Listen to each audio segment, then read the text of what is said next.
Yo, what is going on YouTube? Dope Reality here, back on our video. Before we get into the video, if you guys could please drop a like and subscribe, I really would appreciate that a lot.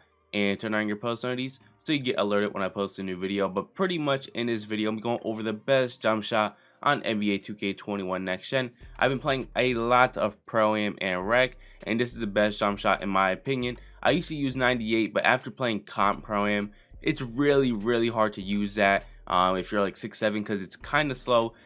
But the one jump shot I feel like you can use in Comp Pro-Am if you're 6'7" is gonna be this one right here. So I'm not gonna waste you guys time. Let's get right into the jump shot. So I'm gonna go into jump shot creator and go to my last one and edit jump shot. So as you guys can see, it's Ray Allen base with Carmelo Anthony release 1 and then Ray Allen release 2 with a 55-45 split. So a couple things I want to address real quick.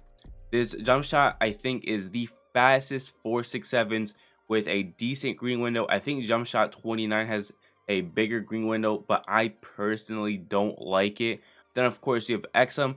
I personally tried XM. It was good for me for a little bit, but overall in the games I could not shoot with it. But this jump shot right here, I feel like I can shoot pretty consistently with. It's a very quick jump shot, smooth. If you guys have used Ray Allen in my team, you guys know it's very consistent. So test out this jump shot. I have a gameplay of me just splashing with it. Super consistent in Pro-Am, Rec, Park, anything, even my career. It's a very consistent jump shot. But now I'm gonna show you guys my badges, so let's get into that. Alright, so this is what I have for my badges. Of course, you gotta have that deep threes. I'm gonna go in order of importantness. Deep threes is very important. If you guys don't get it, then of course don't put it on. But deep threes helps so much. It's not gonna only allow you to shoot deeper, it's gonna open up the court a lot more to make you a lot better of like a player, because if you're just restricted to pretty much the 3-point line, people are gonna be able to defend that a lot easier than they would if you could shoot from like half court. Now of course it's not easy to shoot from half court, but if you can, it's a lot harder to guard. You'll be able to build up a lot more momentum, to get more dunks, just be able to pretty much blow right by them and stuff. The next badge I would recommend is Hot Zone Hunter. Hot Zone Hunter is super good. If you have your hot zones, you gotta put this badge on. It's gonna help out a lot. The next badge I would recommend is Stop and Pop. Other than that, you really don't need anything else. Of course, if you want hot shot, you should put it on because it does help out a lot with getting your takeover, but it's not really gonna help you shoot better if we're being honest. So deep threes, Hot Zone Hunter, Stop and Pop, all very important. You guys can throw on blinders if you have the badge points. Obviously I do, so I put blinders on. Obviously it got a mean nerf, but it's still pretty important to have. I have bronze Deadeye. Deadeye's not super good this year, but I do think you need it, at least bronze, if you are going to be pretty much the main ball handler. Then of course you don't need ice and veins because you're not shooting any free throws. But if I were to recommend another badge, it would just be catch and shoot. Catch and shoot super nice to have because you never know when you be in that situation where you have to shoot a catch and shoot. But yeah, now I want to go into the gameplay. But in the gameplay, I'm not gonna really be talking about the jump shot. I want to talk about what's been happening with me in the past month. So if you guys want to click off the video, you guys can, totally fine. But for all my OG subs, you guys are interested in what's been happening with me, just wait and I'll just pretty much talk about it for a couple minutes. So yeah, let's get into that.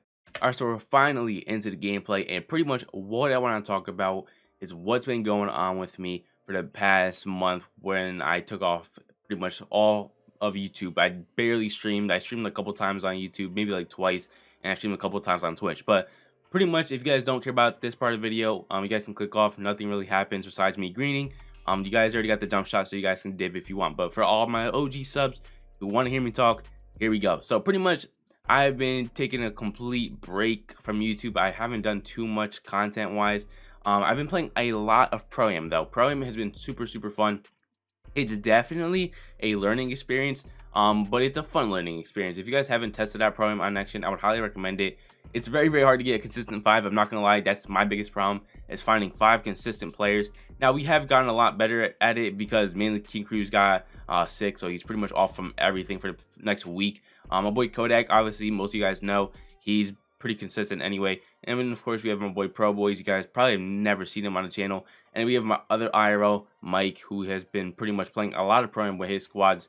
But yeah, but we finally have a pretty consistent 5. We play pretty much every night at this point. But when we first started off, it was almost a never happening thing. Like we could never get a consistent 5 all the time. We would always have 4, could never get the 5th on. But now we're pretty consistent, and pretty much I joined the league. Not super comp, it's not like WR, but it still has like some good players. But overall, we're not great. I'm not gonna lie, you guys, we're not at all, not even close. But we are decent. Like, we have the attributes to be great. We just gotta, just make it better. The one thing I need to get really, really good with is dotting quickly. I can dot, I just can't dot quickly. So like, say like I'm driving into the paint, the dude drops late, and the dude's wide open. I can't register that in my brain, and I just can't pass. I can't do it. I don't know why. But if I got good at that, I would totally be a really, really good pro-am guard. And also, my player is like not pro-am guard material. He's a 6'7" power forward with a bunch of badges. I thought the build would be really good. It is still really good. It's just not really meant for pro-am. I think you need to be super fast in pro-am.